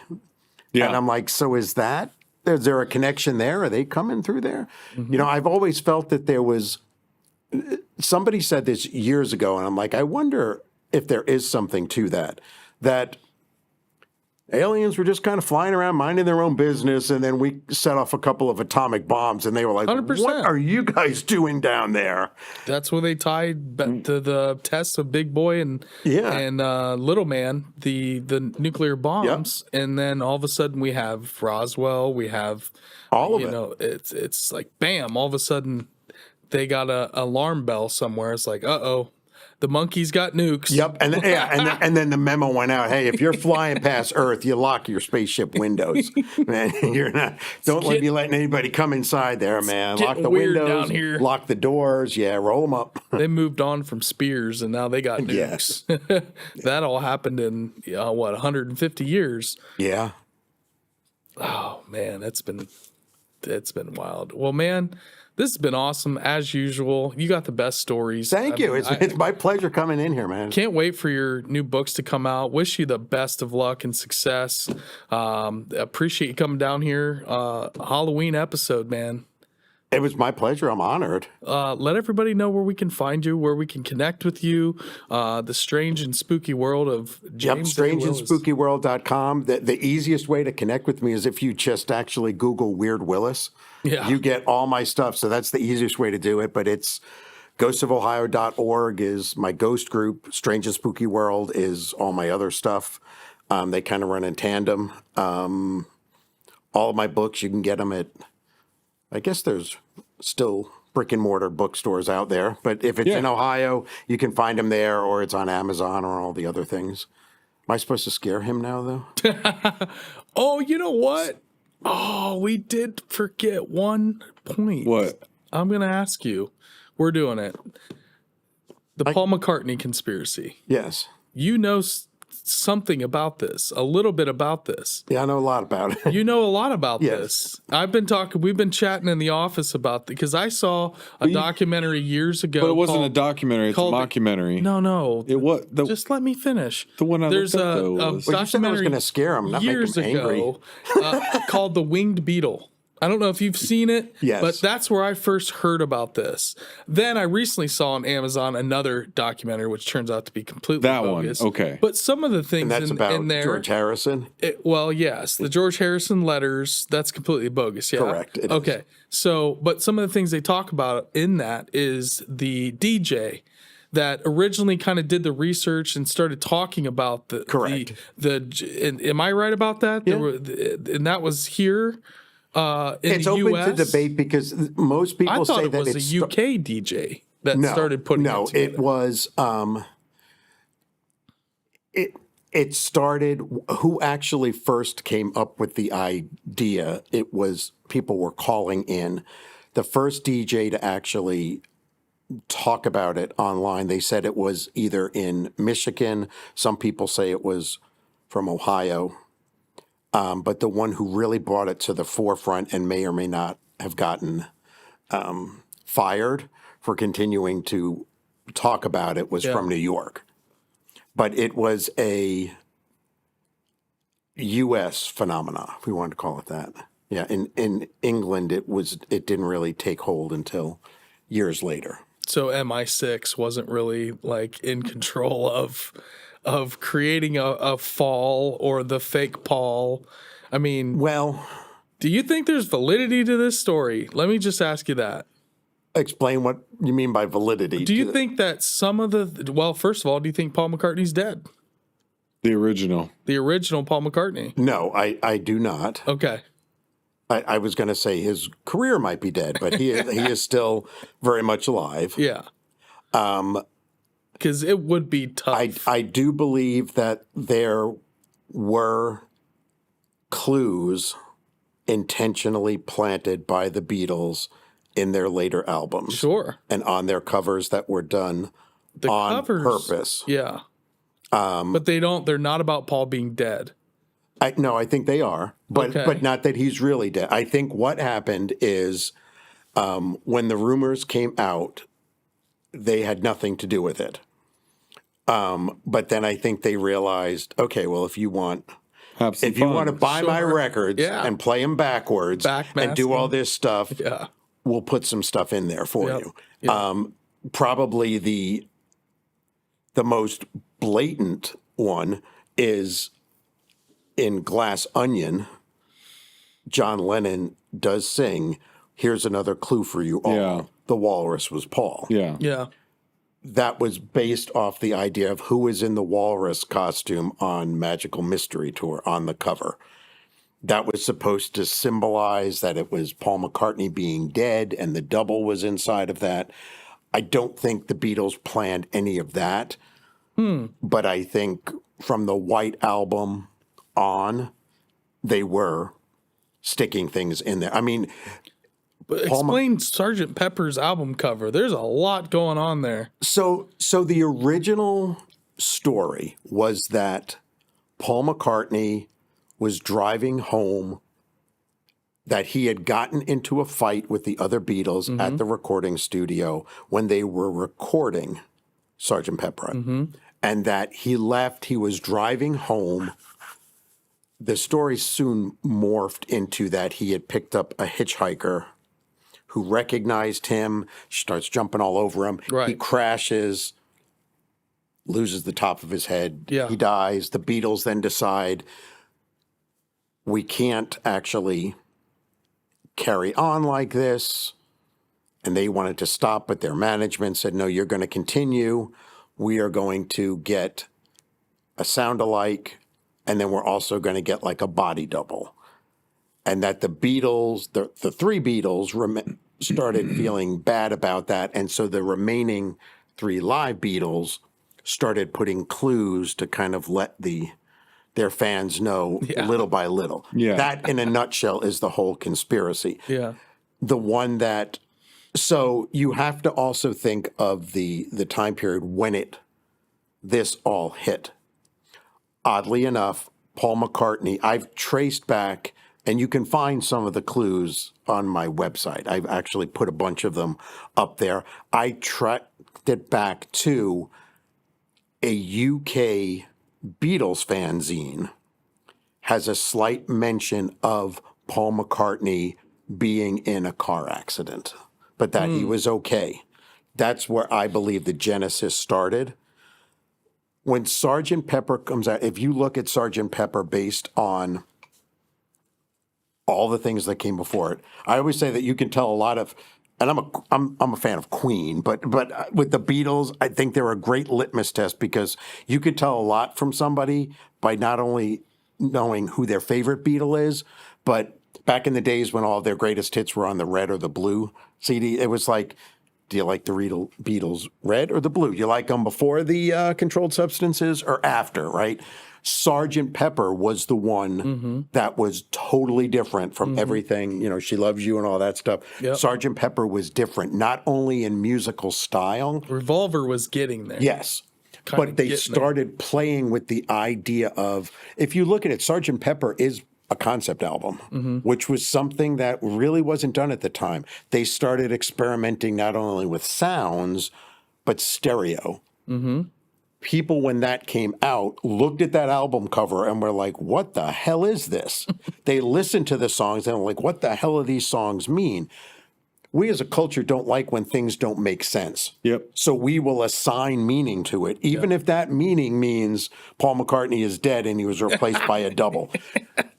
The back of it, the back, which was also Sgt. Pepper, was one of, if not the first album to actually print the lyrics on the back. Yeah. Oh, cool. Which made people go, there has to be a meaning for that other than the Beatles going, let's just put the lyrics on the back. No, there has to be a deeper meaning.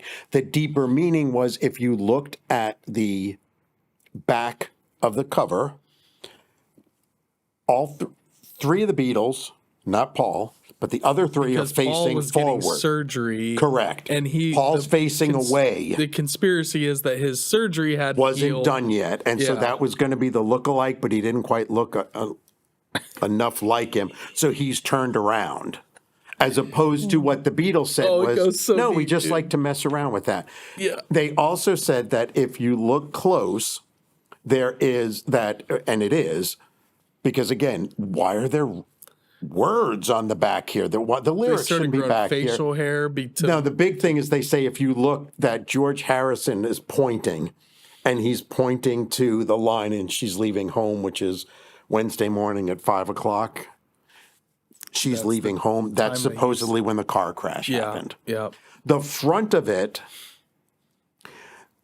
was designed by the Beatles to be a celebration, but also the idea that they were leaving behind the old Beatles and becoming the new Beatles. 100%. Sure. But that wasn't, there had to be more meaning behind that. So they came up with the idea that no, that's actually Paul's funeral. They're overlooking the grave, Yep. and that the flowers are in the shape, the yellow flowers are in the shape of a left-handed bass guitar. Yeah. That's him. That's Paul McCartney. That's his grave.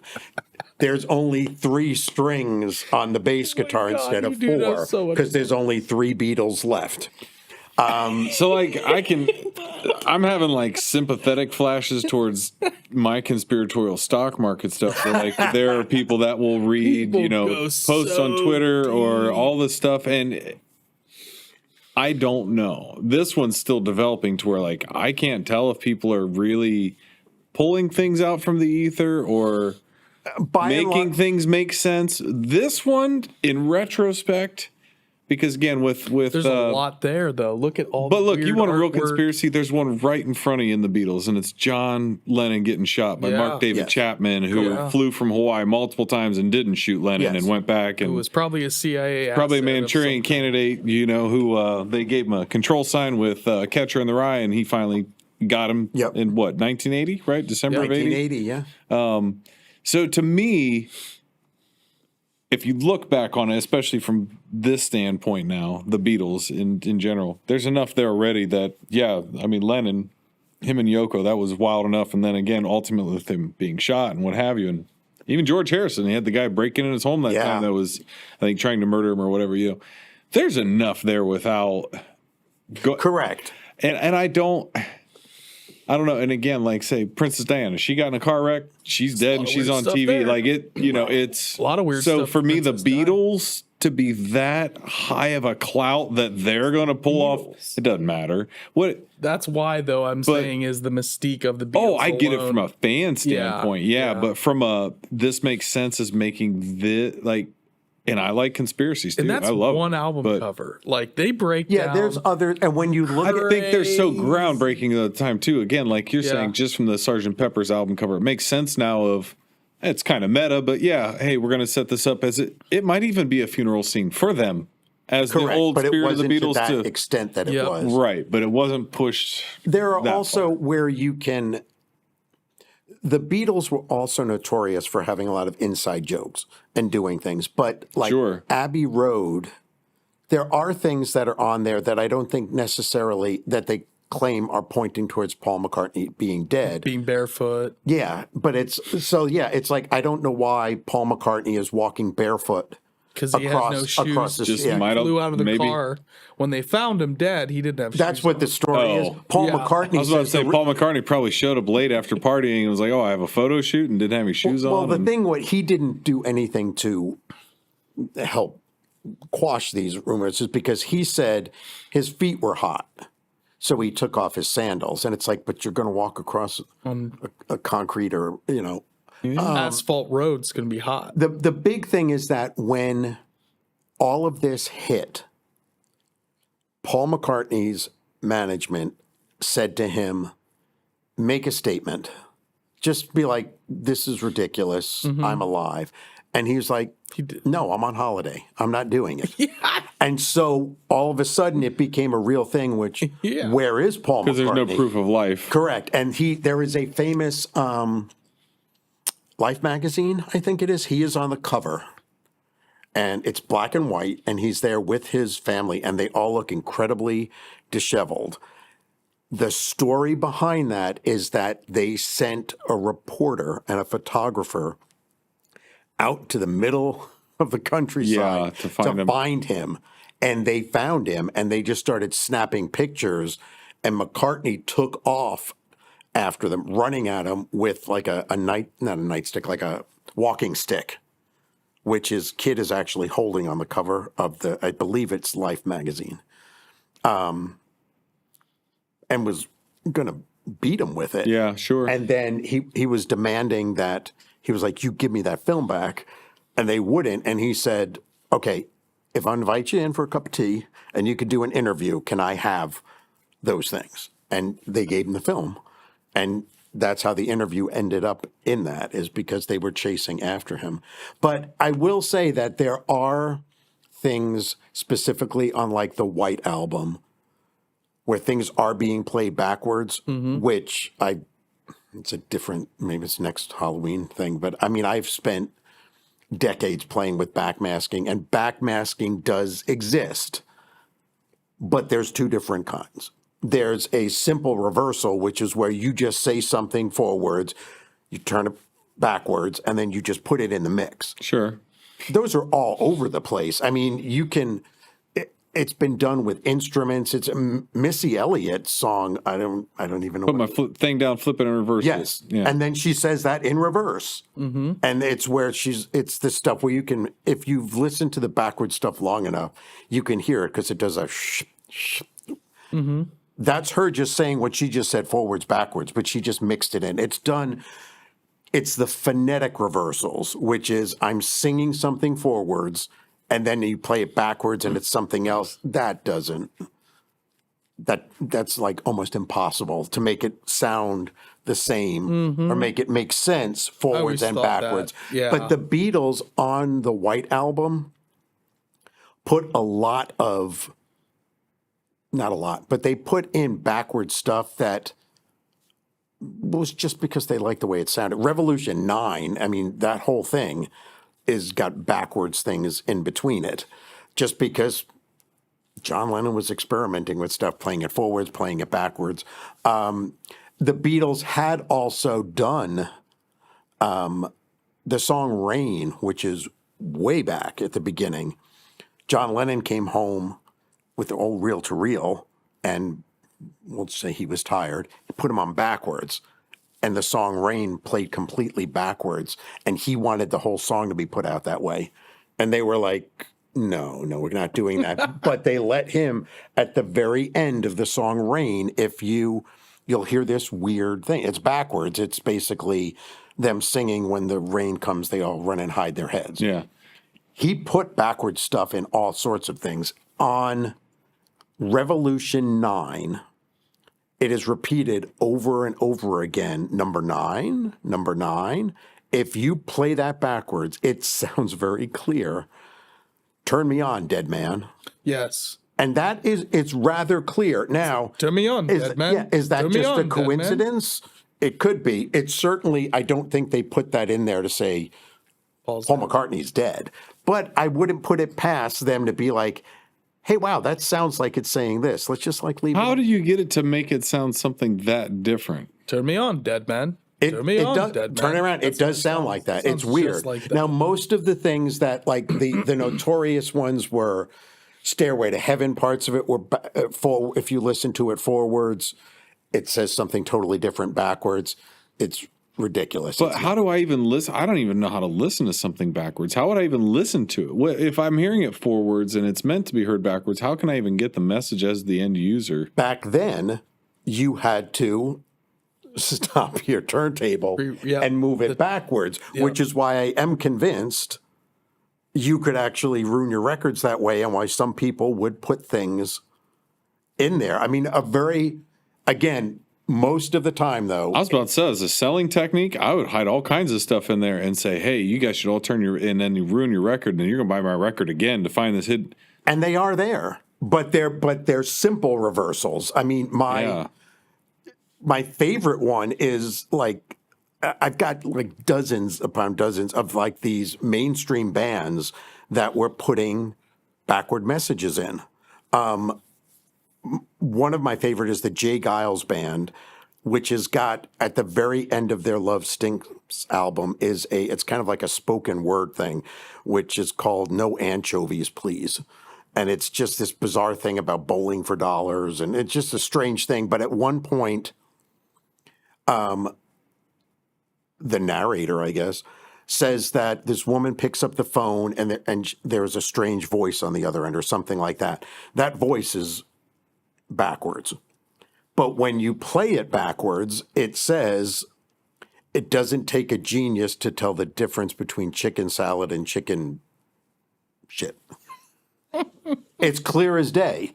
ELO got in trouble because they said you were putting in backward messages. I was just about to wonder about them. But they do. Fire on High, the song Fire on High from the El Dorado album, just begins with this, man, it's clearly backwards. It's just coming in and it's echoey. It's very spooky. But when you play it backwards, it says, plain as day, they just recorded it, put it backwards and shoved it in the mix.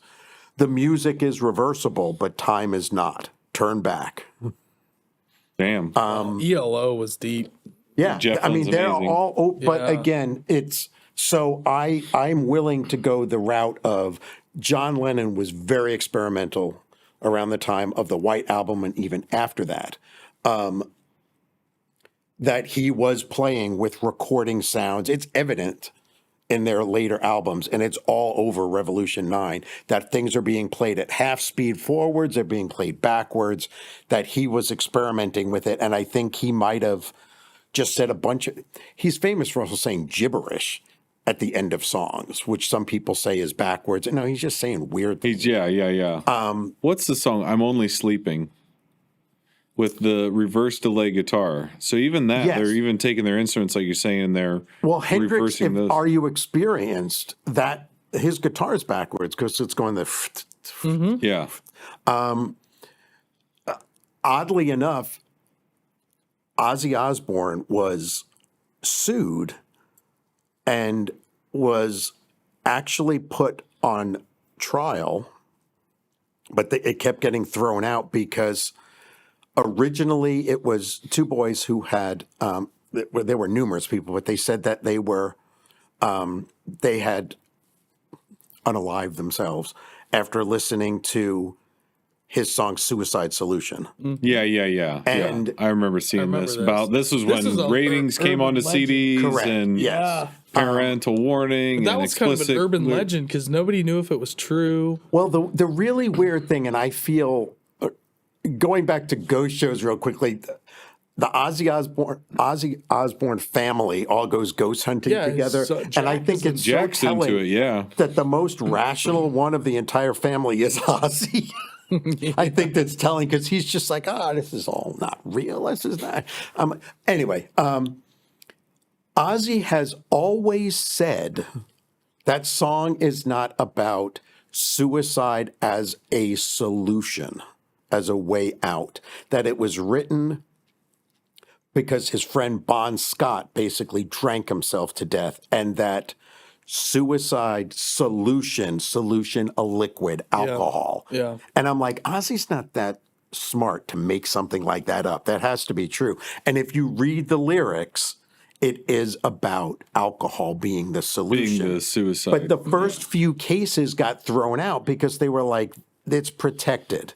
It's protected speech sort of thing. Yeah. But then somebody said, no, there's actually subliminal messages hidden in there. Now that's a different level. Yes. And That's that what it went was. to trial, but then they threw it out because there is a section in there where Ozzy said he was just fooling around with like reverb and stuff like that. But they claimed it was saying things like, get the gun and try it. Yeah, get the gun, Yes. shoot. That ended up getting thrown out too. And then Judas Priest, it was the same thing. Yeah. They said that it was the song Better By You, Better Than Me, and that they were going to throw that out. And then they said, no, wait, there's subliminal messages in there and it's saying do it.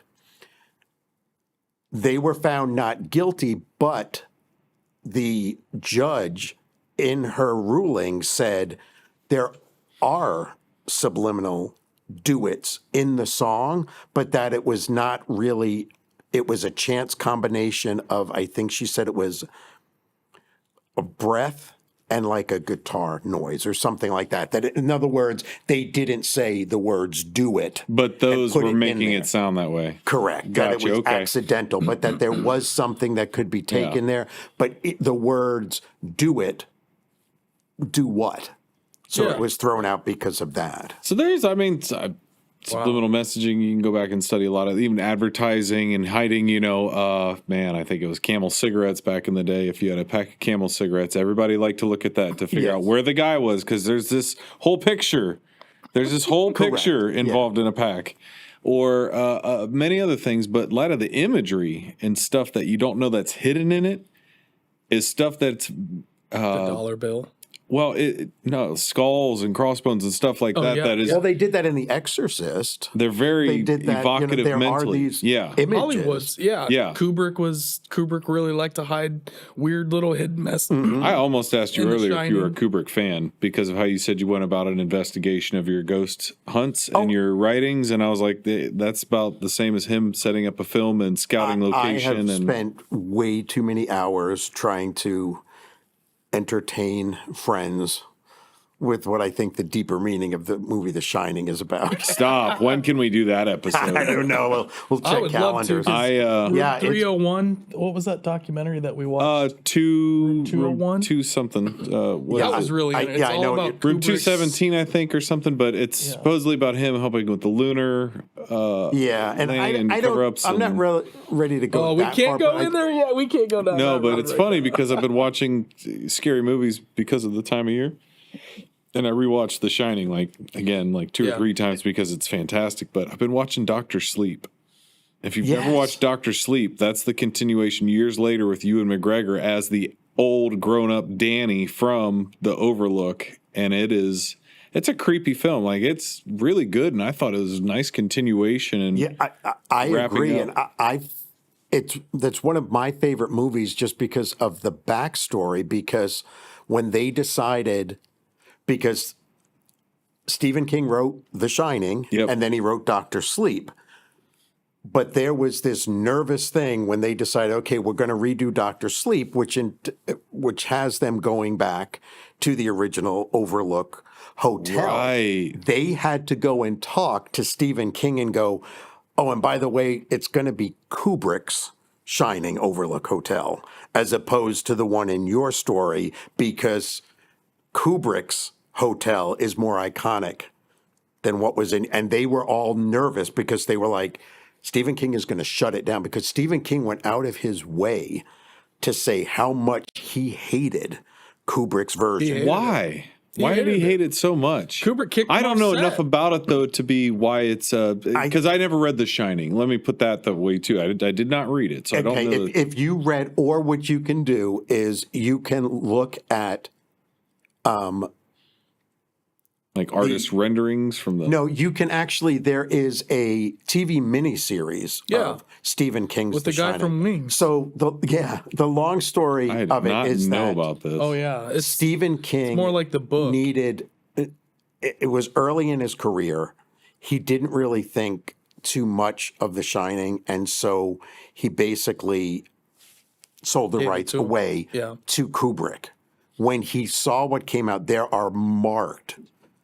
That's what started me down the whole thing about Kubrick. I'm like, the book and the movie could not be more different. I mean, there's a hotel. The characters are the same. Yeah. What happens to the characters are totally different. There's no hedge maze in in Kubrick's version.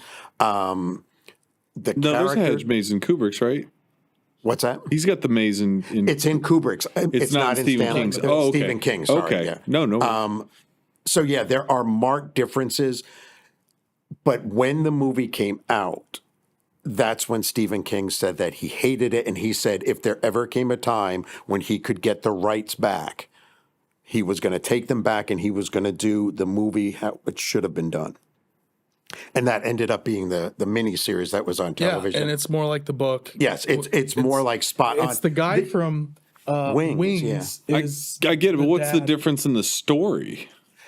The only thing that King said that he didn't like about the story, the specifics of the story, was that he didn't like that in Kubrick's version, Jack was kind of off his rocker from the beginning. Yeah. There is much more. There's more of a progression in the book. And there's also more about the idea that in the book, he is I don't think it's that much of a leap to say in the book, Jack Torrance is Stephen King. It is an struggling author who is going up there and is struggling with alcoholism, which King was struggling with at the time. Cocaine addiction. And he goes up there, and in the book, he goes down into, now he's going to suddenly Jack Torrance is going to sound like me. He goes down into the basement because he's checking on the boiler, and he finds all of these books and ledgers that are about the bad history of the Overlook. So there's gangsters and there's all of these, and that becomes, That's where in the made-for-TV movie, correct. They That's show really him, played up. He starts to really go into. He's down there getting obsessed in all those and there's archives. And so there is that added element in Stephen King's where it's like, is this guy losing his mind? Are these ghosts real? Or are they just being manufactured because he's basically going through withdrawals because he's not drinking, and these ghosts are just coming off the page, if you will, and they're haunting him? Yeah, you go through DTs if you've real alcoholics. And that's where that's where that comes into play. That's not in. There is a very brief scene where Jack Torrance in Kubrick's version is sitting at his desk and he's not writing. It's one of the scenes where he's arguing with Wendy to leave him alone. Yeah. You can see there is a scrapbook there that is supposed to be the scrapbooks that he found, but none of that is talked about in Kubrick's version. None of the characters, like Lloyd and all these people that had backstories as to why the Overlook was haunted by all of these creatures. There's dozens of them in the book. Right. So he didn't like that it kind of veered off, and it was more about what I think Kubrick's is about that we'll save for another time. But but there's a lot of things. Faking the moon landing. Well, I don't think there was a faking the moonlight. I don't think it's that far. that film's a lot about Native Americans, and it's about the rape none of that is in the book. All the way down to him saying that it was built on native Indian burial grounds. Right. It was basically built on the blood of the Native Americans. The hotel he picked. Right? Well, not in Stanley King's version, in Kubrick's version. And when they're walking around, when Ullman's walking around and he's telling all about it, and it's got all these like Indian motifs, that's not in King's version. Right. Well, the blood coming out of the elevators, seeping into the ground because of what it's built on in Kubrick's version, that's not in King's. But if you really think about it, what kind of started us down this was that subliminal message talking in. Again, you watch a Kubrick film, or at least I do now at this point, and I might not have a full grasp of what's going on in it. All right, I've watched even The Shining. I'll watch it again. I'm still like, what was going on? But you walk away with a feeling, and you don't know why you had that feeling. And again, maybe that's why it resonated so hard with everyone that People watched think there's it. a lot of programming and stuff in Kubrick's. I think There's a lot of weird he finds out a way to stuff happening. stir you up without you knowing how he did it. Yeah. And I think that's why some people are just turned off by his stuff because they're like, I don't want to think. It's a bit heady. I want to go in. Yeah, I just want to sit in here and have my popcorn and laugh and have a good time, which is fine. Yeah. But you're not going to get that from a Kubrick film. No. And the fact that he did so many takes in all of his movies. Oh, he over basically drove minutia Shelley and stuff Duvall like- crazy, right? Like he literally put her through 400 takes at one point or something. I mean, he was trying to basically make her crazy at certain points. Yeah. He did a good job of it, but I mean, it's the same with who is it? Hitchcock Yes. doing kind of the same of really just kind of being a quirky person, but. Yeah, we'll not dig into it too far. We got to do an entire special just on Kubrick. We're going good on grief. 2 hours on this one. Yeah, we can hit the it's pause a good button. conversation. It just keeps going and rolling and rolling. Yeah. One more time, let us know where we can find you before I bring up 10 more discussions. You Google Weird Willis and you'll Weird find Willis. Weird Willis, there Weird we go. Willis. There you go, and Spooky everybody. Strange and World. Spooky World or ghostsofohio.org. But Absolutely. Weird Willis will get you where you need to go. Brother, thank you so much. It's my pleasure. Appreciate It's great to see you. you guys You are again. welcome back to the Strange Road anytime. Sweet. I'll take you up on it. Happy Halloween, man. Same to you. Yeah. Awesome. And guys, if you haven't noticed, we have some pretty dope artwork that our friend Heather Lamb, shout out to Heather.